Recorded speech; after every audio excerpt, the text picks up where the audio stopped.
कैसे हैं सभी छात्र और छात्राएं। चलिए, मैं आपका अपना टीचर गुलशर गौड़। आज मैं आप लोगों के लिए मंडे है। आप लोगों को पता है कि मंडे में हम लोग आप लोगों को इतिहास की क्लास कराते हैं जनरल स्टडी में, और इतिहास की क्लास में हमारी 44 क्लास हो चुकी है। प्राचीन काल हमारा कंप्लीट हो चुका है। अब हम मध्यकाल में चल रहे हैं, क्योंकि इतिहास को हम 3 भागों में देखकर पढ़ते हैं: प्राचीन काल, मध्यकाल और आधुनिक काल।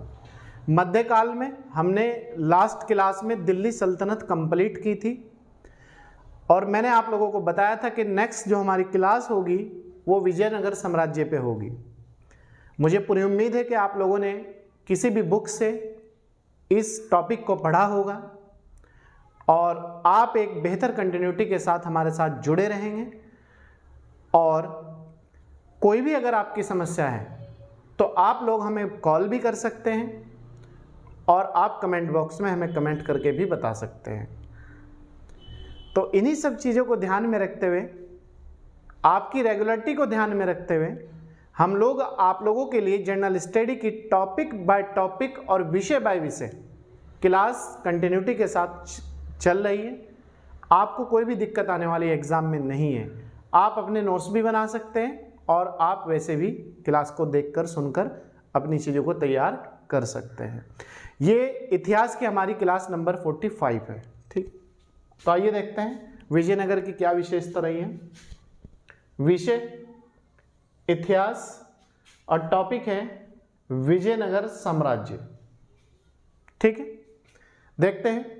विजयनगर की जो स्थापना हुई थी वो हुई थी 1336 ईस्वी में। क्वेश्चन आता है विजयनगर साम्राज्य की स्थापना किस वर्ष की गई थी? तो विजयनगर साम्राज्य की जो स्थापना हुई थी 1336 ईस्वी, कभी कभी ईस्वी देता है, कभी कभी ईसा पूर्व देता है, तो 1336 ईस्वी में की गई थी। किसने की थी? हरिहर और बुक्का दोनों भाइयों ने मिलकर की थी। क्यों की थी? क्योंकि उस समय जो स्थिति थी, सामाजिक स्थिति, वो बहुत ही समस्यात्मक होती जा रही थी। स्त्रियों का सम्मान नहीं होता था, तो उन्होंने एक समस्या का समाधान करने के लिए साम्राज्य की स्थापना की थी। और इन दोनों भाइयों ने अपने गुरु विद्यारण्य के आशीर्वाद से साम्राज्य की स्थापना की थी। इसकी राजधानी हम्पी थी, तुंगभद्रा नदी के तट पर थी। यही सब चीजें देखनी है। किसने की थी? हरिहर और बुक्का, इन दोनों भाइयों ने मिलकर विजयनगर साम्राज्य की स्थापना 1336 ईस्वी में की थी। विजयनगर का अर्थ आता है बार बार एग्जाम में। विजय का मतलब होता है जीत, तो इसका मीनिंग हो गया जीत का शहर। नेक्स्ट, इसकी राजधानी क्या थी? वो थी हम्पी। तो अगर क्वेश्चन आए विजयनगर साम्राज्य की राजधानी क्या थी? हम्पी। जो हम्पी राजधानी थी ये किस नदी के तट पर थी? ये थी तुंगभद्रा नदी के तट पर थी, या तुंगभद्रा खंडरों के तटों पर थी। ठीक है, नेक्स्ट, विजयनगर की राजभाषा क्या थी? जो वहां पर काम होता था भाषा में, जैसे भारत की राजभाषा हिंदी है, ठीक है, तो वहां उस समय विजयनगर की जो राजभाषा थी वो थी तेलुगु। ठीक है, इस साम्राज्य की स्थापना हरिहर और बुक्का ने अपने गुरु संत विद्यारण्य के आशीर्वाद से की थी।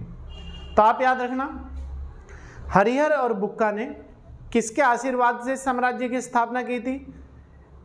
अपने उनके गुरु थे दोनों भाइयों के, संत विद्यारण्य, उनसे आशीर्वाद लिया था। उन्होंने आशीर्वाद दिया था, उनसे जाके उन्होंने समस्या का डिस्कस किया था कि इस तरह की समस्या है, हम परेशान आ चुके हैं, विजयनगर की जो जनता है वो परेशान हो चुकी है, त्रस्त हो चुकी है, अब आप हमें कुछ समाधान बताओ। तो उन्होंने आशीर्वाद दिया था कि जाओ बेटा आप इस साम्राज्य की स्थापना करो जाके। तो संत विद्यारण्य, क्लियर है। बुक्का प्रथम ने वेदमार्ग प्रतिष्ठान की उपाधि ली थी। क्वेश्चन आता है वेदमार्ग प्रतिष्ठान की उपाधि लेने वाला शासक कौन था? तो बुक्का प्रथम। नेक्स्ट, हरिहर सेकंड ने, 2 हुए, एक हरिहर फर्स्ट हुआ, एक हरिहर सेकंड हुआ। महाराजा धीराज की उपाधि ली थी। इसे संगम वंश भी कहा जाता है। विजयनगर को संगम वंश, तुलु वंश, ये कई वंश हुए इसमें, लेकिन ये संगम वंश के भी जाना जाता है। तो अगर क्वेश्चन पूछ ले संगम वंश के किस शासक ने सबसे पहले महाराजा धीराज की उपाधि ली थी, तो वो ली थी हरिहर सेकंड ने। नेक्स्ट पॉइंट, देवराय प्रथम के दरबार में इटली के यात्री निकोलो कोंटी भारत आए थे। तो क्वेश्चन ये आता है एग्जाम में कि इटली से यात्री कौन आए थे विजयनगर साम्राज्य में? Niccolo Conti. किस देश से आए थे? इटली से आए थे। किस शासक के दरबार में आए थे? तो ये आए थे देवराय प्रथम के दरबार में। इसके बाद नेक्स्ट पॉइंट है हमारा, देवराय प्रथम ने तुंगभद्रा नदी के तट पर बांध का निर्माण कराया था। इसका उद्देश्य सिंचाई जल की समस्या को दूर करना था। ये जो देवराय प्रथम था एक बहुत ही सोचा समझा शासक था, बहुत ही दूरदर्शी था, सोच वाला शासक था। तो इसने पानी की समस्या को दूर करने के लिए, खेती को बेहतर बनाने के लिए और लोगों को पानी की समस्या ना आए राज्य में, तो इसी समस्या का समाधान करने के लिए तुंगभद्रा नदी के तट पर बांध बनवाया था, जिसका उद्देश्य था सिंचाई जल की समस्या का समाधान करना। क्लियर है? किसने? देवराय प्रथम ने। नेक्स्ट पॉइंट, संगम वंश का सबसे योग्य राजा देवराय सेकंड था। इसका बेटा था देवराय सेकंड, प्रथम का बेटा देवराय सेकंड था। इसे इमाड़ी देवराय भी कहा जाता है। क्वेश्चन आता है इमाड़ी देवराय की उपाधि किसने ली थी? तो देवराय सेकंड ने इमाड़ी देवराय की उपाधि ली थी। और इसे गजबेटकर मतलब होता है हाथियों का शिकारी या हाथियों का शिकार करने वाला। ये क्वेश्चन अभी आया था एग्जाम में। गजबेटकर की उपाधि किसने ली थी? देवराय प्रथम, सेकंड। तो देवराय सेकंड ने गजबेटकर की उपाधि ली थी।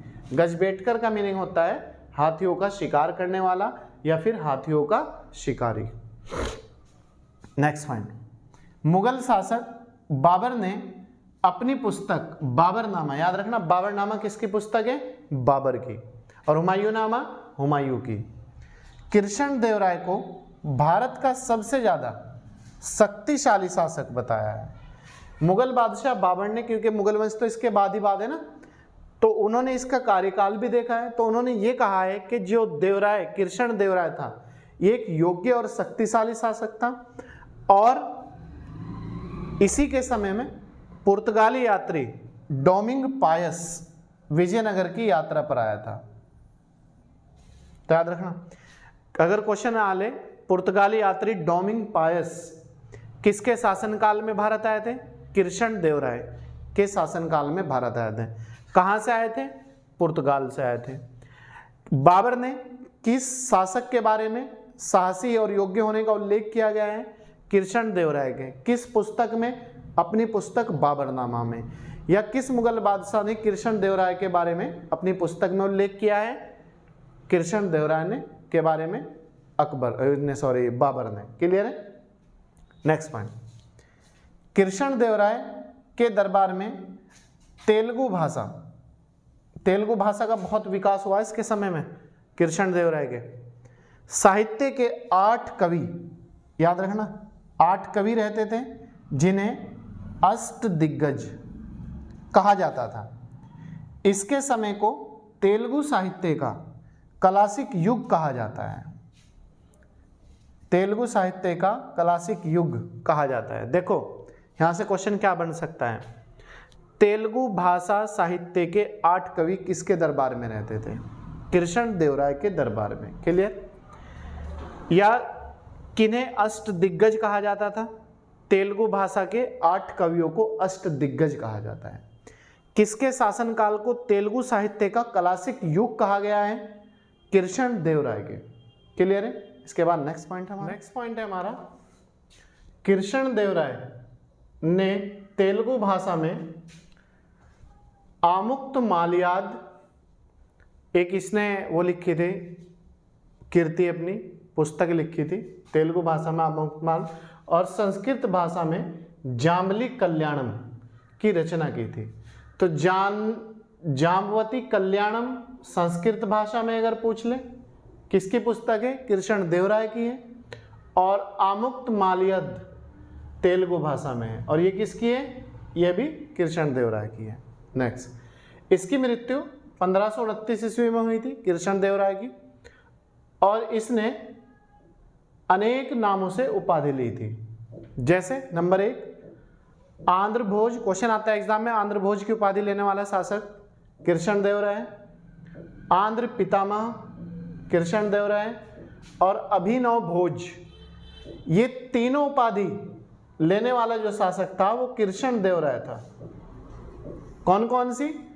आंध्र भोज की उपाधि कृष्ण देवराय, आंध्र पितामह की उपाधि कृष्ण देवराय और अभिनव भोज की उपाधि लेने वाला शासक भी कृष्ण देवराय था। नेक्स्ट पॉइंट, रक्षसतंगड़ी, तालिकोटा या बन्नीहट्टी का युद्ध 23 जनवरी 1965 में लड़ा गया था। और इसी युद्ध के बाद विजयनगर का पतन हो गया था, या विजयनगर साम्राज्य नेस्त और नाबूद हो गया था, खत्म हो गया था बिल्कुल। तो क्वेश्चन आता है रक्षसतंगड़ी, तालिकोटा या बन्नीहट्टी, तीनों एक ही नाम है। कभी एग्जाम में रक्षसतंगड़ी दे दे, कभी तालिकोटा दे दे, कभी बन्नीहट्टी का युद्ध कब लड़ा गया था? 23 जनवरी 1565 ईस्वी में। ठीक है, या किस युद्ध के बाद विजयनगर साम्राज्य का पतन देखने को मिलता है? इसी युद्ध के बाद, रक्षसतंगड़ी, तालिकोटा या फिर बन्नीहट्टी युद्ध के बाद।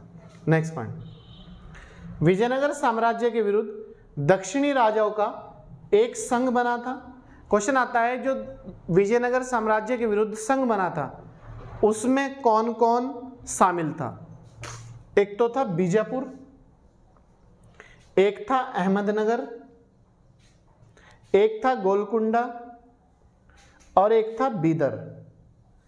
ये 4 राज्य शामिल थे इसमें।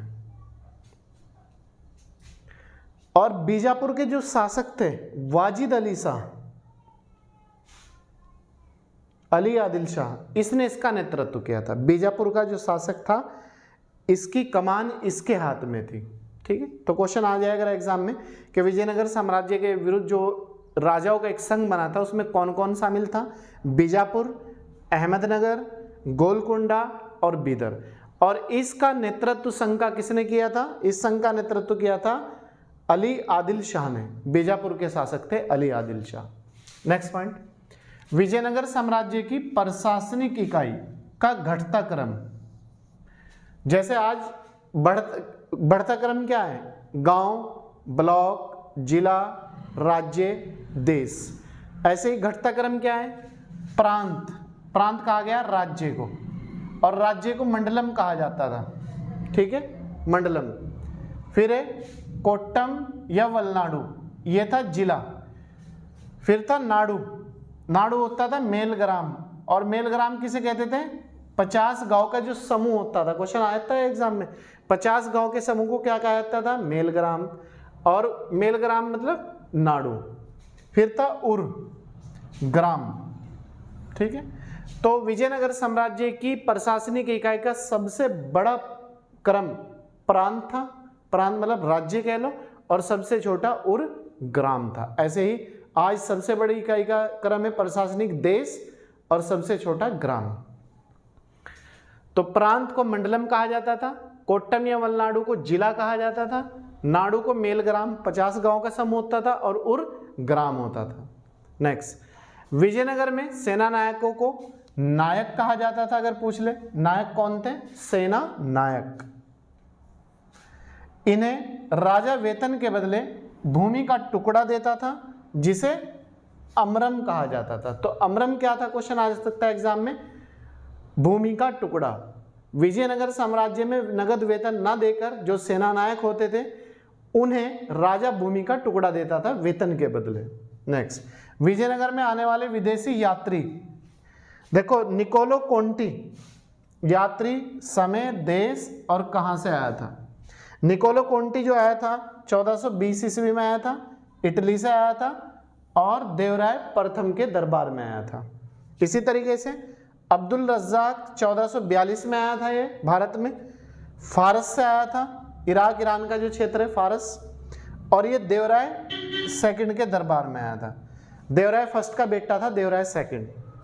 नूनिज 1535 में आया था ये, और पुर्तगाल से आया था, पुर्तगाली यात्री था, और ये अच्युत राय के दरबार में भारत आया था। नेक्स्ट है बारबोसा, 1515-16 में आया था ये भारत, पुर्तगाल से आया था, और किसके दरबार में आया था?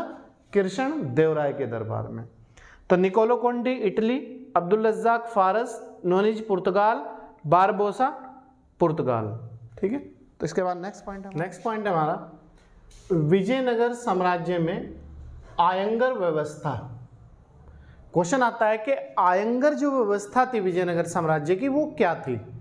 तो राज्य में प्रशासन को बेहतर प्रकार से संचालित करने के लिए एक स्वतंत्र इकाई के रूप में, तो याद रखना, प्रशासन को संचालित करने के लिए एक स्वतंत्र इकाई के रूप में यह कार्य करती थी आयंगर व्यवस्था, गठित किया गया था। इसमें शासन के लिए 12 प्रशासनिक अधिकारियों की नियुक्ति की गई थी। जैसा आज प्रशासनिक अधिकारी कौन होता है? आईएएस, डीएम, आईपीए, आपका एसडीएम, तहसीलदार, ये सब प्रशासनिक अधिकारी होता है।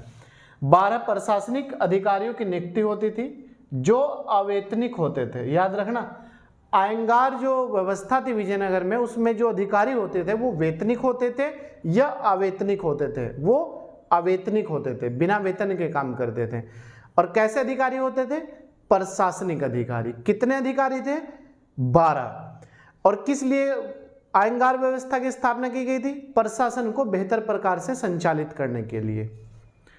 इनकी सेवा के बदले सरकार इन्हें लगान मुक्त भूमि देती थी, मतलब जिसपे टैक्स फ्री होती थी जो भूमि, वो भूमि देती थी, नगद वेतन नहीं दिया जाता था। इनके पद अनुवांशिक होते थे, पदों पे अनुवांशिकता थी। अगर बाप है तो उसके बाद बेटा, बेटे के बाद उसका बेटा, उसके बाद उसके बेटा, अनुवांशिक होते थे। ये अपने पद को बेच या गिरवी भी रख सकते थे। मतलब अगर इन्हें ये लगा कि भाई मुझे अब काम करना नहीं, तो मैंने किसी और को अपना पद बेच दिया। जिस तरह आज नगर निगम, नगर पालिका की दुकानें होती हैं तो दूसरे को हैंड ओवर कर देते हैं वो, तो इसी तरीके से ये पद थे। तो अगर काम नहीं करना होता था दूसरे को बेच भी सकते थे और कुछ समय के लिए गिरवी भी रख सकते थे कि भाई इतने समय में काम पे नहीं रहूँगा, तुम मुझे इतने समय के पैसे दे दो, जो वेतन मिलेगा वो तुम रख लियो, भूमि का टुकड़ा तुम रख लियो। तो उसे कहते थे गिरवी या बेच सकते। एक बार फिर देख लीजिएगा, आयंगार व्यवस्था प्रशासन को चलाने के लिए होती थी और एक ये स्वतंत्र इकाई के रूप में काम करती थी। इंडिपेंडेंट बॉडी थी, कोई इसके ऊपर कंट्रोल नहीं था। इसमें शासन के 12 प्रशासनिक अधिकारियों की नियुक्ति होती थी। जैसे आज आईएएस, पीसीएस वगैरह अधिकारी होते थे जो अवेतनिक होते थे, बिना वेतन के काम करते थे।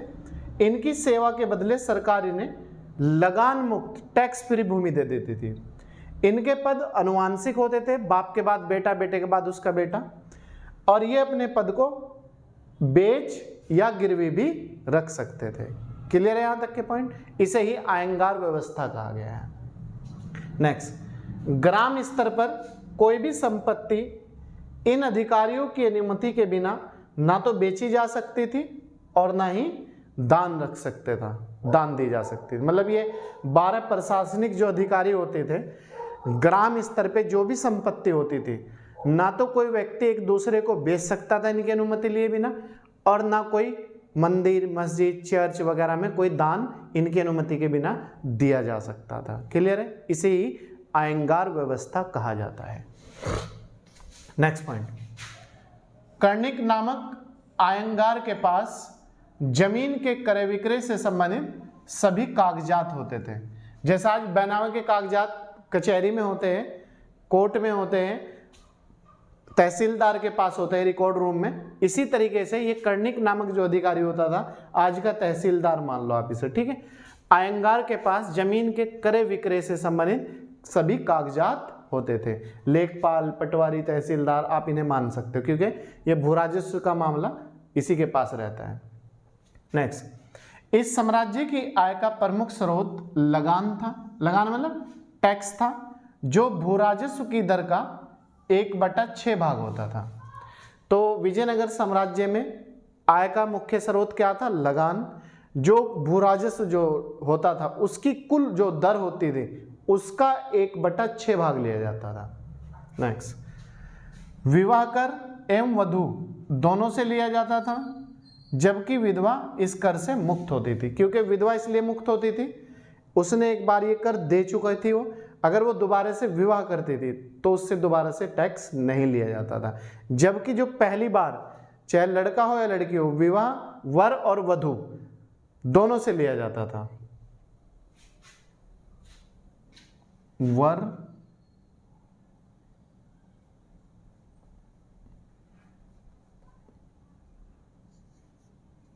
व वधू, ठीक है, वर से भी लिया जाता था और वधू से भी लिया जाता था, दोनों से लिया जाता था। विजयनगर की मुद्रा अगर पूछ ले एग्जाम में, पैगोडा थी। विजयनगर की मुद्रा का जो नाम था पैगोडा था, और राजधानी हम्पी थी। किस नदी के तट पर थी? तुंगभद्रा नदी के तट पर, और भाषा तेलुगु थी। नेक्स्ट पॉइंट, वे कृषक मजदूर जो भूमि के क्रय विक्रय के साथ ही हस्तांतरित हो जाते थे, उन्हें कुदी कहा जाता था। मतलब जैसे आपकी ज़मीन है और वो ज़मीन बाद में मैंने ले ली, और जो उस पर वहाँ पर मजदूर या भाई नौकर काम करते थे, वो आपके पास से मेरे पास आ जाए, तो उन्हें क्या कहा जाता था? कुदी कहा जाता था। कुदी मतलब यहाँ से कूद के वहाँ चले जाना, तो एक स्थान से दूसरे स्थान पर चले जाते थे तो कुदी कहते थे उन्हें। कौन? जो किसान मजदूर और भूमि के क्रय विक्रय के बाद वहाँ पर ट्रांसफर हो जाते थे। नेक्स्ट, विजयनगर के सैन्य विभाग को कदाचार कहते थे। तो कदाचार क्या था विजयनगर में? सैन्य डिपार्टमेंट। और इसका जो बड़ा अधिकारी होता था उसे दंडनायक या सेनापति, जैसा आज सेनापति कहते हैं ना सेना के अधिकारी को, तो उस समय 2 वर्ड यूज होते थे, दंडनायक और सेनापति। किसके लिए? कदाचार। कदाचार विभाग क्या था? सेना डिपार्टमेंट। क्लियर है? इसके बाद नेक्स्ट पॉइंट हमारा,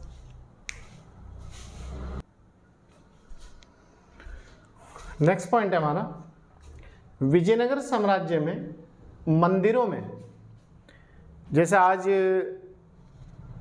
अनाथालयों में रहते हैं, मंदिरों में रहने वाली महिलाओं को देवदासी कहते थे, और इनकी आजीविका चलाने के लिए क्या तो इन्हें भूमि का टुकड़ा दिया जाता था, भूमि, या फिर इन्हें वेतन दिया जाता था। ठीक है, तो क्वेश्चन ये आ सकता है एग्जाम में कि मंदिरों में, विजयनगर साम्राज्य में जो महिलाएं मंदिरों में रहती थी या स्त्रियां महिलाएं मंदिरों में रहती थी, उन्हें क्या कहते थे? देवदासी कहते थे। और वो अपना जीवन कैसे चलाती थी? क्या तो उन्हें भूमि का टुकड़ा वगैरह दिया जाता था, भूमि दी जाती थी, या फिर उन्हें वेतन दिया जाता था। ठीक है, नेक्स्ट, विजयनगर में कल्याण मंडप, कई बार आ लिया एग्जाम में, कल्याण मंडप क्या था? कल्याण मंडप की रचना मंदिर निर्माण का एक विशिष्ट लक्षण होता था। कल्याण मंडप का जो संबंध है वो मंदिर निर्माण की शैली से है, और ये शैली जो थी विजयनगर साम्राज्य की शैली थी। ठीक है, विजयनगर साम्राज्य को ही मैं भी बतलाया था आपने, जिसने हरिहर और बुक्का, इन्होंने ही अपने पिता के नाम पर संगम वंश की स्थापना की थी। तो संगम वंश के शासकों का बाई चांस अगर क्रम लगवा ले आपसे तो याद रखना आप, हरिहर 1336 से 1356, दूसरा था बुक्का प्रथम 1356 से 1377, तीसरा शासक हुआ हरिहर सेकंड, इसका बेटा हरिहर प्रथम, ये था फर्स्ट और ये था सेकंड। ठीक है, 1377 से 1404 तक रहा है अपनी गद्दी पर। और फिर चौथा शासक रहा देवराय प्रथम 1406 से 1422 ईस्वी तक। फिर प्रथम के बाद देवराय सेकंड बैठा, इसका बेटा 1422 से 1446 तक। छठा शासक था मल्लिकार्जुन 1446 से 1465 तक। और एक सातवां शासक हुआ विरूपाक्ष सेकंड 1465 से 1485 ईस्वी तक। इन शासकों का क्रम कभी कभी लगवा लेता है, या नो तो पूछ ही सकता है भाई चांस किसके बाद गद्दी पर कौन बैठा। तो हरिहर प्रथम के बाद बुक्का प्रथम, बुक्का प्रथम के बाद हरिहर सेकंड, फिर देवराय प्रथम, देवराय सेकंड, मल्लिकार्जुन और विरूपाक्ष सेकंड। नेक्स्ट पॉइंट, एक क्वेश्चन आता है एग्जाम में, उबली क्या था? उबली, विजयनगर में उबली क्या था? गांव में सेवा के बदले दी जाने वाली लगान मुक्त भूमि होती थी। जो अधिकारी कर्मचारी गांव में सेवा करते थे रहकर, तो उन्हें जो लगान मुक्त भूमि दी जाती थी बिना कर के, बिना टैक्स के, उसे ही उबली कहते थे। लगान मुक्त भूमि गांव में सेवा के बदले, क्लियर है? गांव में सेवा के बदले जो अधिकारी कर्मचारी होते थे उन्हें लगान मुक्त भूमि दी जाती थी, जिसे उबली कहते थे। फिर है रत कोडगे। अगर पूछ ले रत कोडगे क्या था? युद्ध में मारे गए लोगों के परिवार को दी गई लगान मुक्त भूमि। जैसे कोई सैनिक वगैरह होते थे जो शौर्य करते थे, तो उनके परिवार को जो भूमि दी जाती थी बाद में, तो उसे कहते थे रत कोडगे। एक क्वेश्चन आ सकता है, कुटग्गी क्या था? ब्राह्मण, मंदिर या बड़े भूस्वामी जो स्वयं खेती नहीं करते थे और वह किसानों को पट्टे पर भूमि देते थे, उसी को कुटग्गी कहते थे। मतलब ब्राह्मण, मंदिर या भूस्वामी जो भूमि का मालिक, जो अपने आप खेती नहीं करते थे, जो खेती दूसरों को दे देते थे लगान के रूप में या फिर पट्टे वगैरह पर, तो उसे ही कुटग्गी कहते थे। नेक्स्ट, उत्तर से दक्षिण भारत में आकर बसे लोगों को बड़वा कहते थे। कई बार आया क्वेश्चन एग्जाम में, बड़वा क्या था? उत्तर से दक्षिण भारत में आकर जो बसे लोग होते थे उन्हें ही बड़वा कहते थे। नेक्स्ट, विजयनगर में दास प्रथा प्रचलित थी और मनुष्य के क्रय विक्रय को वेश्वग कहते थे। मनुष्य की खरीद फरोख्त जो होती थी, क्रय विक्रय होता था, उसे क्या कहते थे? वेश्वग कहते थे। और विजयनगर में क्या दास प्रथा प्रचलित थी? यस, प्रचलित थी। ठीक है, तो प्यारे छात्रों छात्रों, ये था हमारा संपूर्ण विजयनगर साम्राज्य की क्लास। इसके बाहर अगर आप इसे नोट्स के रूप में अपने रजिस्टर में उतार लेते हैं, पढ़ लेते हैं और 1 से 2 बार सुन लेते हैं, आप कोई भी एग्जाम दीजिए, आईएएस से लेके कोई भी छोटे से छोटा और बड़े से बड़ा एग्जाम तक, इससे बाहर आपका कोई भी क्वेश्चन एग्जाम में नहीं जाएगा। और आप 10-20 साल के पेपरों का एनालिसिस करके देखिएगा, इससे बाहर आपका कोई भी क्वेश्चन नहीं है। ठीक है, तो चलिए मिलते हैं नेक्स्ट क्लास के साथ, नई एनर्जी के साथ, नए टॉपिक के साथ। तब तक आप अच्छी तरीके से इसे तैयार करें। आपकी अगर कोई भी समस्या है, आप लोगों का स्वागत है, वेलकम है। आप कॉल भी कर सकते हैं और आप कमेंट बॉक्स में कमेंट करके भी हमें पूछ सकते हैं। चलिए, मैं आपका अपना टीचर गुलशेर गौड़। अगर आप YouTube चैनल पर नए हैं तो सब्सक्राइब कर दीजिएगा और एक प्यारा सा कमेंट जरूर कीजिएगा और इस वीडियो को ज़्यादा से ज़्यादा शेयर करें। Thank you.